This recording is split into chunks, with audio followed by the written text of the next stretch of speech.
So Paul and Sonja Blom from Terminatryx and O are chatting to me today, and I'm doing a very formal intro because we've just had about 13 minutes of chaos trying to figure out audio. How are you guys doing? Good, and you? I'm very good. Thank you very much for asking. So Terminatryx, O+. Is that a O+? Is that a typo negative, thumbs up, tip of the hat kind of thing? No, not entirely. While I am a huge fan of the band, we were sort of at a loss for what to name the new project, and we decided, because we both our blood type is O+, we decided to go with that name. Ah, you see, there you go. Isn't that nice? Yes. There's no upside down crosses and burning of churches and stuff like that going on, right? Not at all. No, not at all. No, we can just give one another blood. That's the one cool thing. Yeah. Awesome. Paul, I want to find out from you. I know we're trying to sort out the audio issues, V.O.D. Give me a history of how that came to be, because that started way back in the 80s. Yeah, V.O.D. started in 1986 as a punk band. But at that time, I wasn't in the band. It was Greg McEwen, Marriott, guitarist. He started the band with another guy called Neil and Radley Clack, who played bass guitar. And then eventually the other, they had a vocalist. I can't remember his name. I never met him. But then he was replaced by Stuart Henry. That was all like across 86 to 88. But during that time, at home, myself and my two brothers, Francois and Henri Jacques, we had a garage band called Moral Decay. We were just messing around on this terrible old little drum kit that my brother bought me. My other brother had a guitar, and Francois always wanted to be a vocalist. And then we just messed around and played some covers and some weird punk original songs. But yeah, it was just for fun. And then eventually we, about 1988, we met a guy called Jean-Philippe, who's a guitarist, and we started this band called Metamorphosis. Also played a couple of covers and a couple of original songs. And that's also how I met the guys from Phoenix, which had Dickon playing bass guitar before he joined Werewolf and V.O.D. And Phoenix, they played around Cape Town. And then when they broke up, Dickon started Ravenwolf with the vocalist Cliff. And the two of them also then jumped in as an extra thing with us to play with Metamorphosis. So it was me, Francois, Dickon, and Cliff. And some of the songs, Cliff's girlfriend, I think her name was Jenny, she played bass on a few songs as well. So the main place we had shows was Artie's in Riebeck Street. That's where Francois started DJing there. A friend of his from the army, his dad ran or I think his dad used to run the pub, but then he was manager there. This was about 87, 88. So he asked Francois if he wants to come do something there on Saturdays. So we just took all our records there and DJ'd metal, it's like metal punk afternoons. On a Saturday from about 1 till 5, and that actually grew to quite a thing. Started having live bands. That's when V.O.D. played there. That's where I met them. And then our Metamorphosis band also played, and that sort of that kind of disintegrated when V.O.D.'s drummer left. So they asked me if I wanted to play for them. And at the same time, Ravenwolf also needed a drummer, so I kind of had like a choice. But I preferred V.O.D. style, so I decided to rather join them. It was more aggressive. I actually remember seeing Ravenwolf and V.O.D. in the Cape Town area many years ago. Yeah, I remember Ravenwolf very well. Yeah, and Simon Ratcliffe played flute for them. He's the sound engineer that mixed our first Terminatryx album. He's got Sound and Motion Studio. He's done lots of stuff. Awesome. Does movie soundtracks. He's also in our MAKABRA ensemble, our movie soundtrack project. Right, but that's part of the Horrorfest, right? Again. Yes, yeah. Okay. Was V.O.D. started out as a punk hardcore band, and then it's sort of like a kind of a crossover thing. Like, I don't know if you know bands like DRI.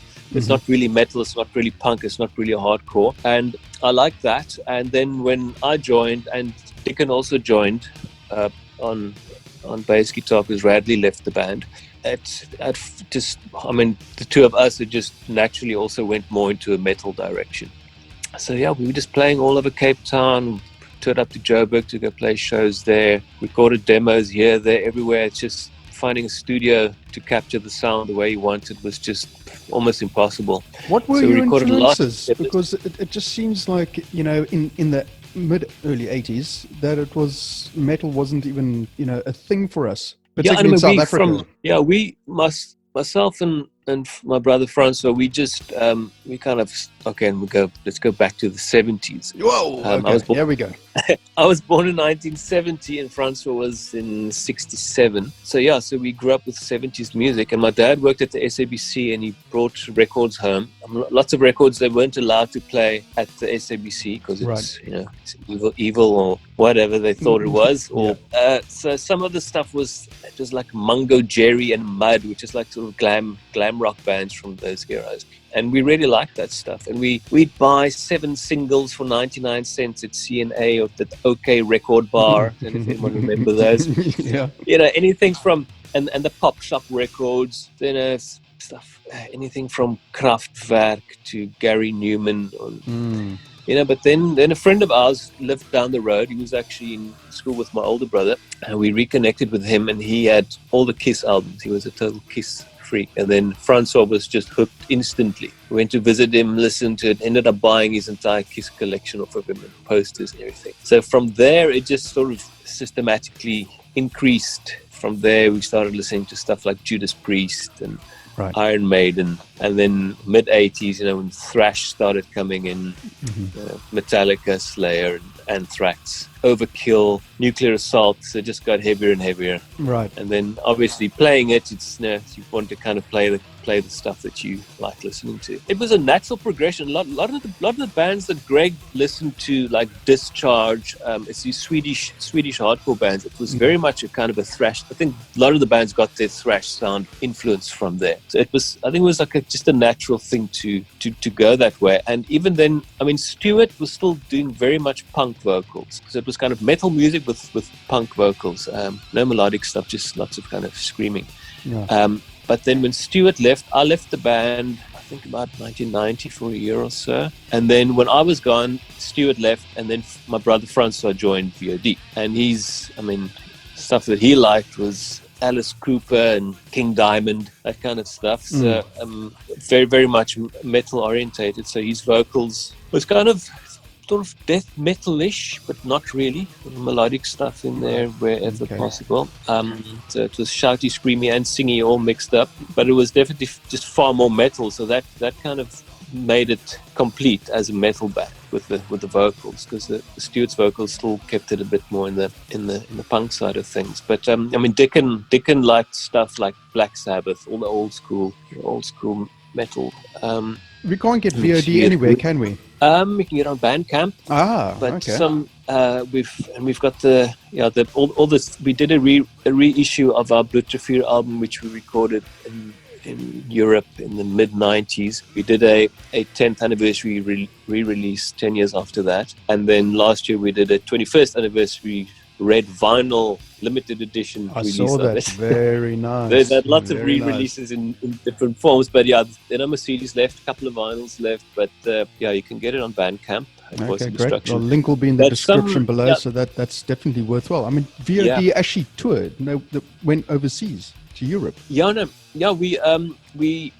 in the early 90s, we, as I mentioned, all the struggle to get demos recorded or just decent recordings. We went everywhere. We even recorded at the SABC in Sea Point, but it just, the engineers, everyone, they didn't get that kind of sound. So it sounded too tame.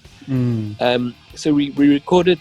We were going to release the Trojan Horse album on vinyl, and then also that was also the time that all the vinyl plants started closing down. So you kind of had to get a CD, but it was too expensive, so everyone just had tapes. Right. But then we released our 7th demo, which we called it because it was the 7th demo recording. We recorded all over the place, and that was so let's just call it the 7th demo. And it ended up actually being mostly songs or just a practice session that we recorded at the stage. It was a venue down sort of across the way from the Playground back in 19... Wow, the Playground. 91, 92. So we just, most of the demo just consisted of this live band practice and a couple of songs that we recorded at Starnet Studios, which is actually where I think Mnet owned it. They did like dubbings, when they had shows like Derek and those kind of German shows that they dub into Afrikaans or into another language. It was mainly like a voiceover studio, but we crammed gear in there. A friend of ours worked there, and overnight we just pulled in and recorded some songs. So we salvaged a few of those to put on the 7th demo, and then that we sent off to in-house records in Johannesburg, because they were paying more attention to metal than anyone ever had at that time, with bands like Debauchery and Retribution Denied, Funeral, Abhorrence, Metamorphosis was also there. And the first, I think one of the first albums they released was Odyssey, which is more kind of a straightforward metal band. They released that on vinyl.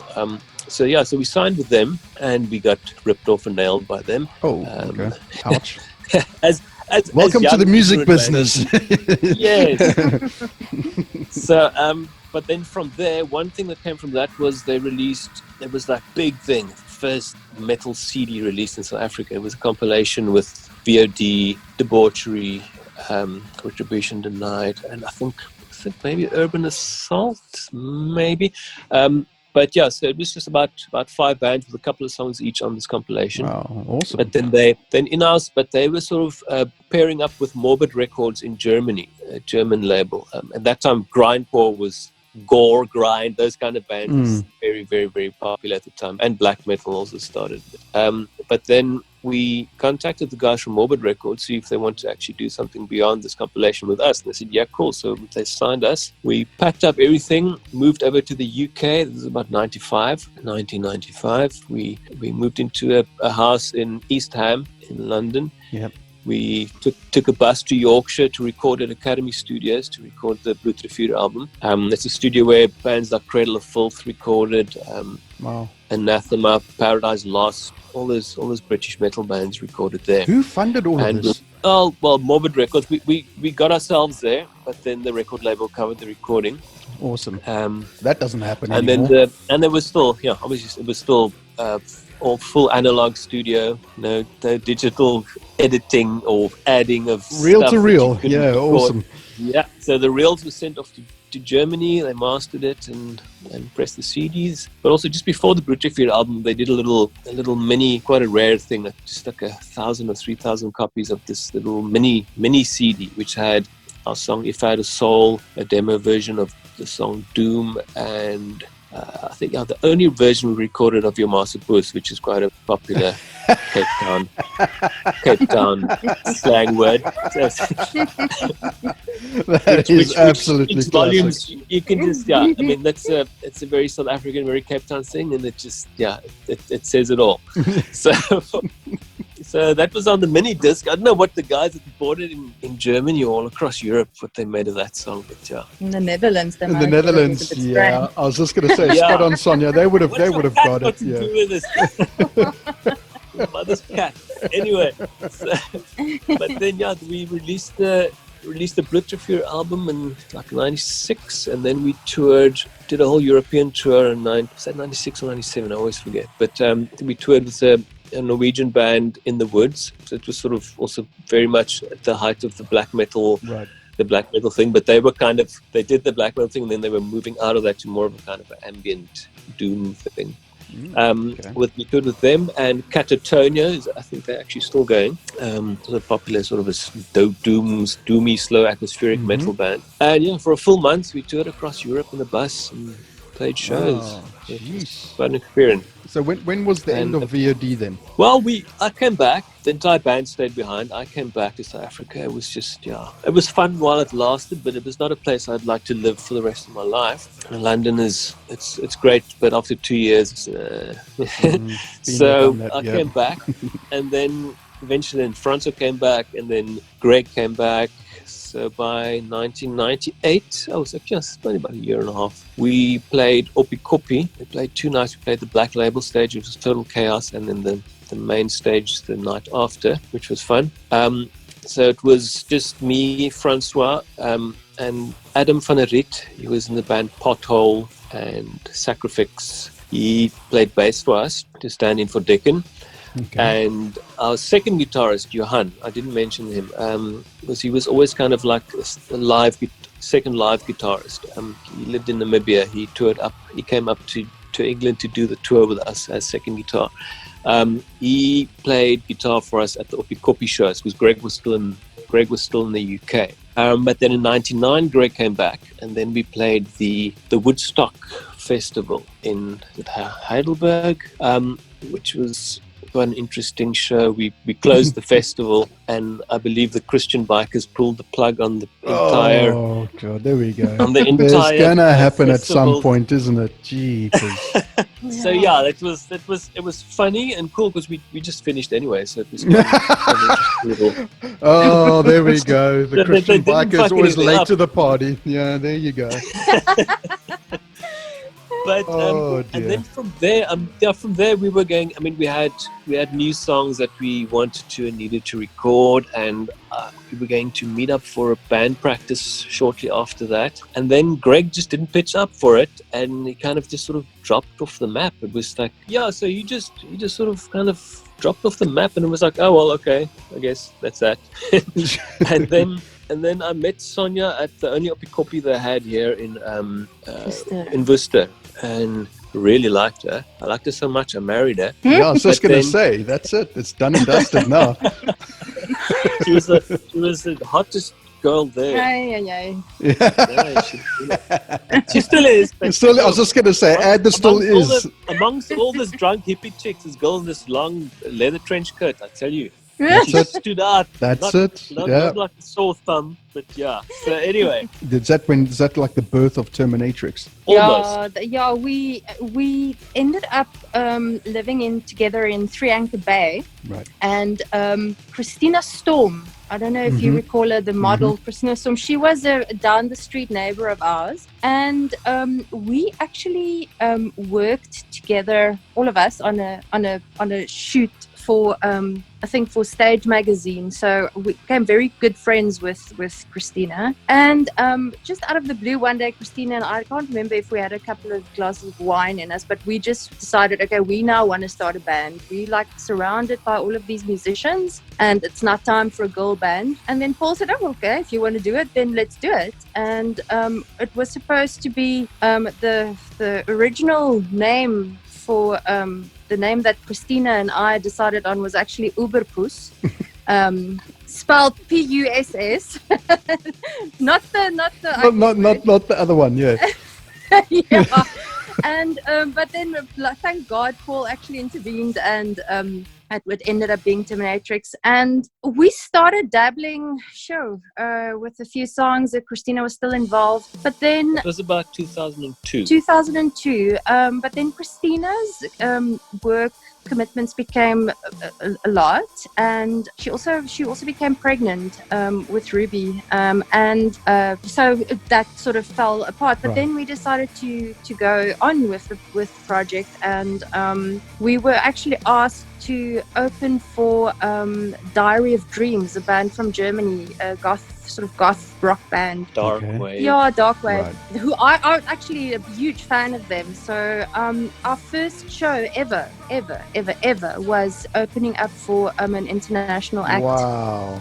on their South African tour. So we played with them in Cape Town, and we played with them You must have been up in brilliant. Johannesburg. It was hectic. I mean, I've only like the only level of performance that I ever did is I danced I Stedford, and I sang I Stedford. I never really performed other than that. Wow. And Jeepers. And how did it go? and yeah, to sing, and I mean, looking back at it, it was bad. I thought you were going to say it was the most Oh my glorious God. gig you ever did.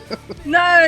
When I look at the back at the vocals, I cringe. It's like, oh dear Lord. So we you have go. all that on video. We're actually going to release pieces of it soon. Oh, very limited pieces. that, But I mean, in sort of the whole vibe, it was very, very cool, and we actually got a great response from people. People sort of enjoyed us and wanted to see more, and it was quite a thing. Sort of doing your first. No, lots of other bands were quite jealous because this band comes from absolutely nowhere and gets this incredible slot opening for an international act. But there were no bands in Cape Town or South Africa that really did that kind of music. I was I going mean, to it say, was there was nothing out the there to other fit band the bill. that played, there were bands like Silex and Mr. Barleycorn, and I think by that time The Awakening, was he still in South Africa? He wasn't in South Africa anymore. No. So it was very limited with what bands to get to actually match up. So, Yeah.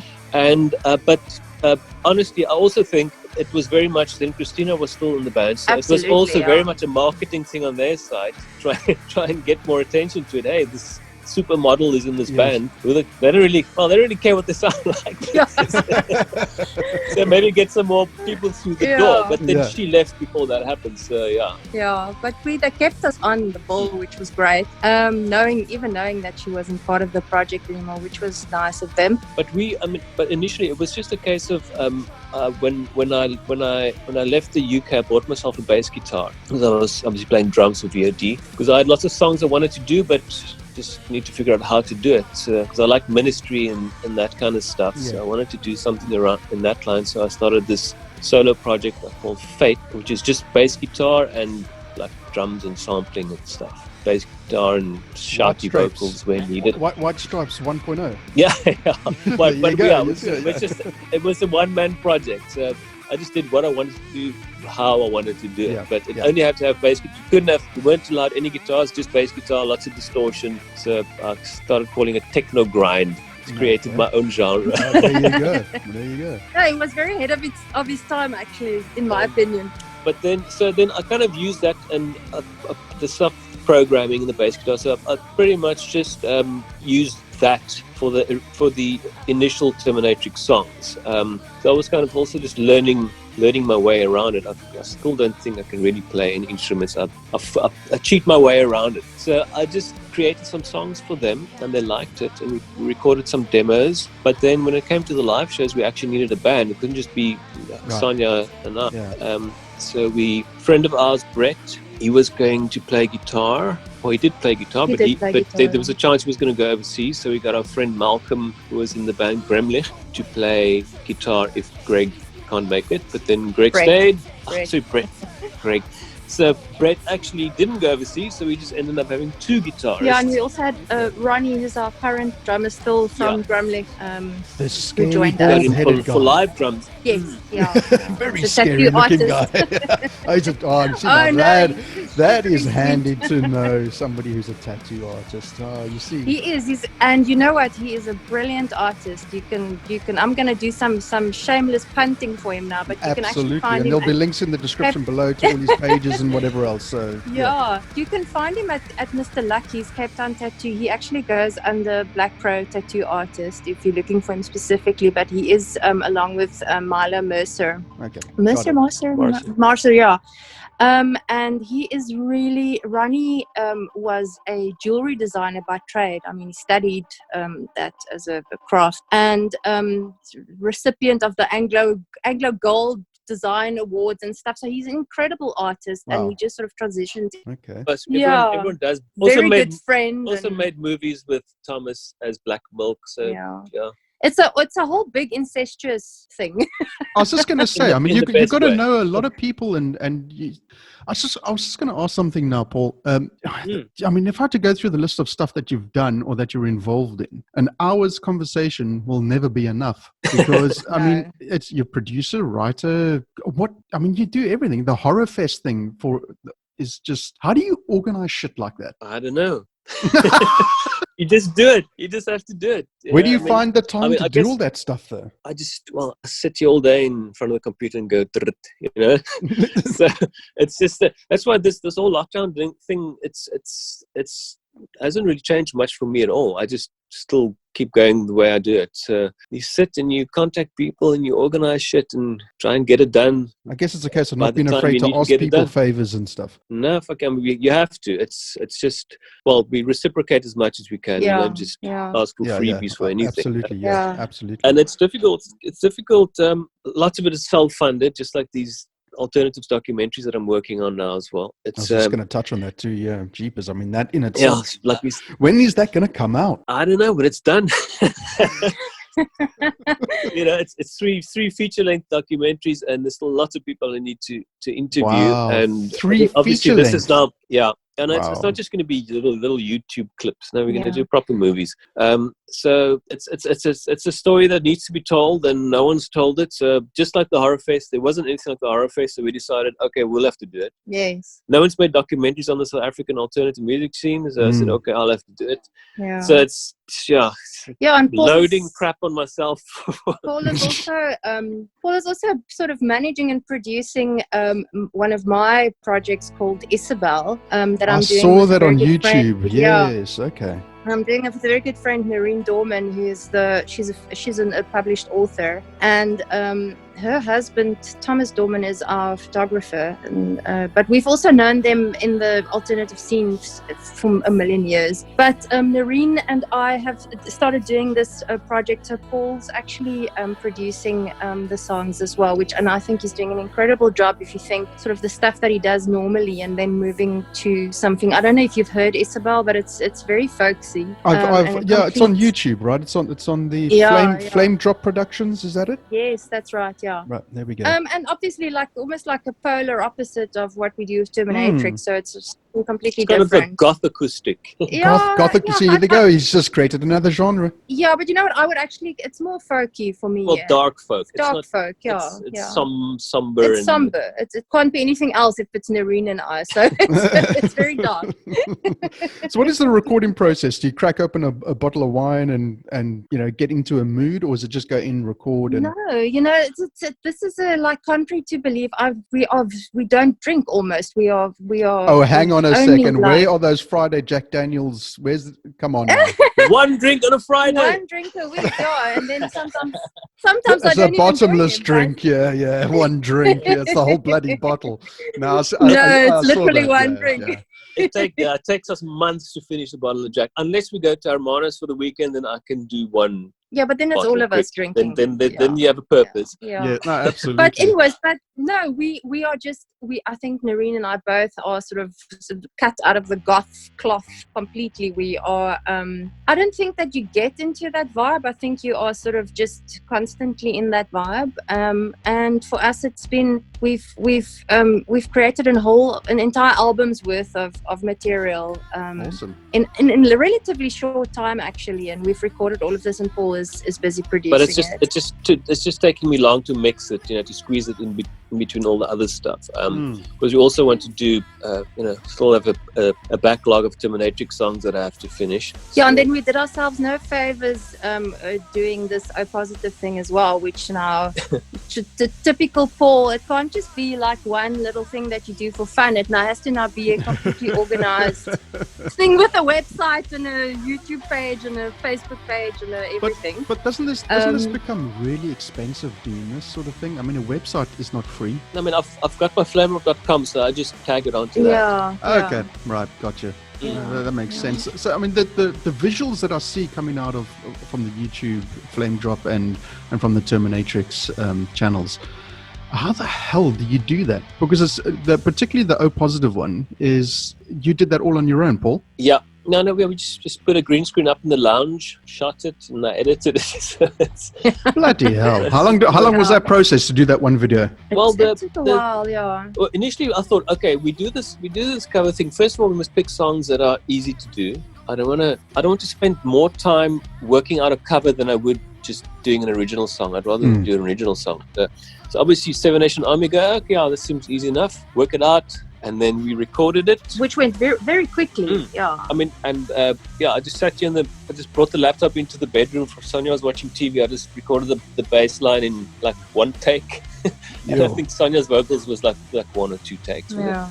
So we just did it quick, just not to get too involved with it. But then the video, I don't know, cover versions of a girl sitting with an acoustic guitar or a ukulele on a bed. Yeah, it's not us. Yeah. And Sonja, it just looked like a video. Yeah, and so Sonja, you actually played the drums in it, right? No, that was your first go at drums. Yeah, no, I completely. Paul taught me how to play this track quite a while ago. In our previous apartment, we actually had the acoustic kit set up, and I was sort of playing around on it. That was the first song that I played, and then, but I mean, that's like 10 years ago, and then. And we also wanted to, instead of me doing everything, Sonja must do something else besides vocals. So I mean, if I don't play that double bass bit at the end. That's not me. Yeah. But I mean, it was fun to do, and it was nice to sort of learn something new. Normally, our videos, if we do videos for Terminatryx and Isabel, we make a huge deal of it. We invest money in it. We we get our friends to help with we grading and we really try and make it look as, you know, the highest production value that we can make it look. We try and put a lot of effort into that, because we're not a band that we don't play live all of the time, so we feel that you get a wider reach by making a music video look really good, and then sending that out in the world rather. Which is the one where you start changing, metamorphing? Is it Virus? It's Virus. Yeah. That scared the shit out of me. That one. Our friends Clinton and Leon from Cosmesis makeup effects studio, they did all the makeup for us for nothing. American Werewolf in London. That's all I can think of. Yeah. Completely.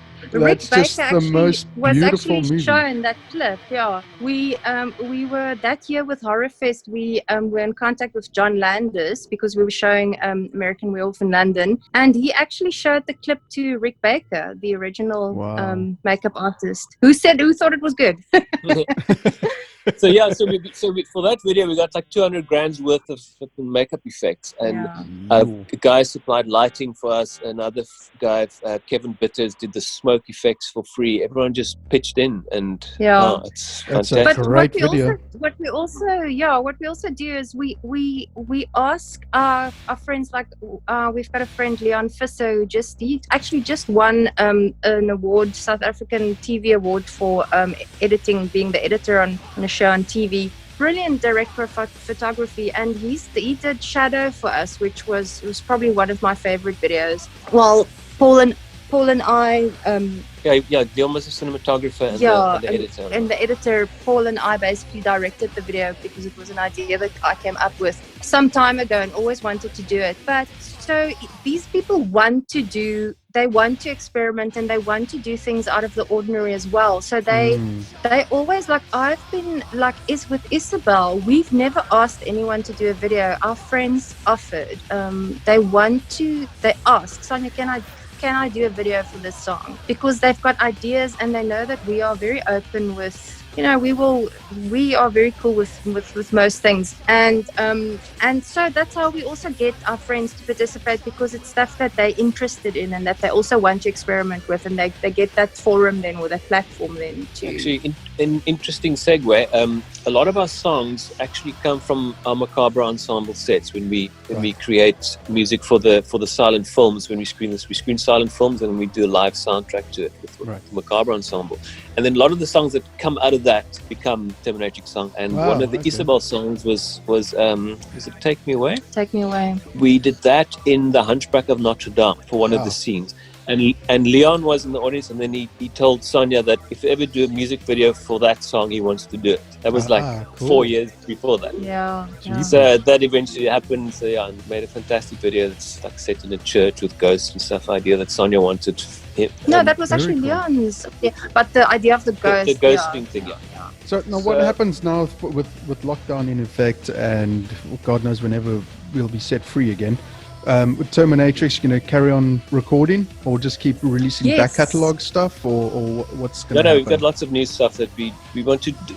Initially, my overly ambitious idea was to do a song every month, but that's not going to be easy. So we're going to do songs as we can. So they'll just keep popping up. And then eventually, when we have like a dozen or so, we'll do them as an album with some extra stuff as well. Yeah, and with our guitarist Patrick Davidson, who's the ex-guitarist. Yeah, he's the organizer or the creator of Metal for Africa. He was our guitarist for 10 years, and Patrick departed, and we played as a three-piece for a year or two, and we've now actually got Brett, who played with us in 2003. We actually have Brett back as a bassist, and Paul is taking over the role as a guitarist. Yeah, because when Patrick left, we were looking for a guitarist, and that didn't work out. And I just switched to guitar, and we just had the bass on because we have a track with all the synths and loops and all the kind of sound effects and stuff that we have in our songs,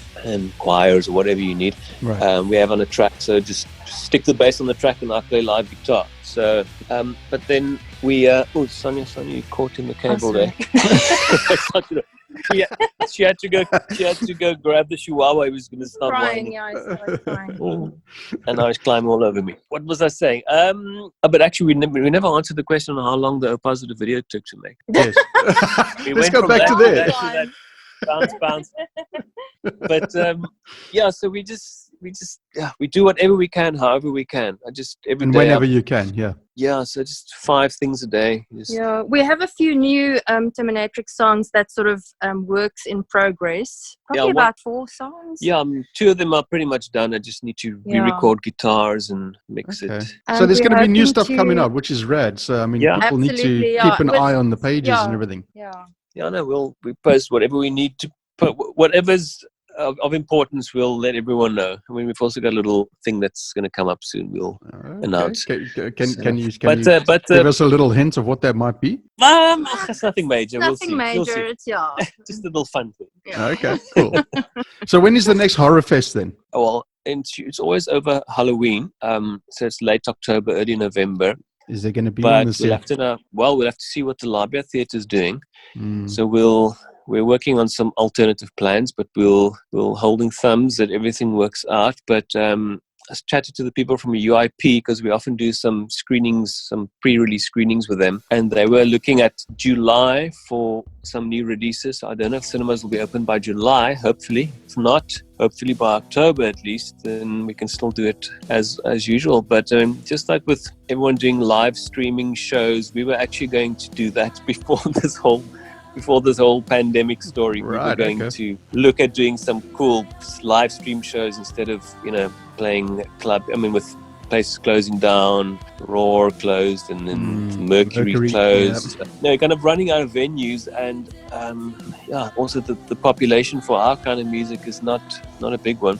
So if you do a stream, you can reach everyone around the world. But now everyone's doing it, so it's not going to be a big deal anymore. So we'll see how that goes. You say there isn't a big population for this like goth industrial metal whatever. I'm still trying to figure out what it is. Yeah. You're not in South Africa. Yeah, exactly. Yeah. So the whole point is that doing stuff online is the way to go, isn't it? Yes, absolutely. That's why most of our investment goes into video productions and making sure a song sounds as good as it can, and making sure that the video that goes with it visually Terminatryx is amazing. Absolutely. Thank you. It is. I mean, it is. I mean, you guys pull it off so well because you are competing with international audiences, that are used to a certain level, and you don't want it to look slap-handed pieces of shit. You want it to look really good. No, exactly. It needs to be able to stand up on a global stage, and I think we have, to some degree, we have achieved that. But it's not only the visual though; it's also the audio, because I've been binge listening since I spoke to you guys 2 days ago, or last week it was.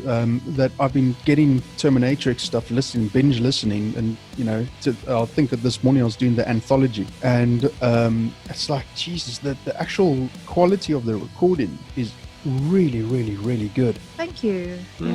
Just with our first album, we recorded everything at home, and then we had it mixed with Simon at Sound and Motion Studios. And then for the Shadow album, most of it we recorded at home, and then some of it, mainly the live drums, was the first one we had programmed drums, the self-titled album. And then for the Shadow album, we recorded at Theo Kraus at Werewolf Studios. Right. With the live drums, some extra guitars, some vocals. But yeah, so for the most part, most of it, like, you have to. I mean, I guess it's because I kind of grew up with having to do everything DIY.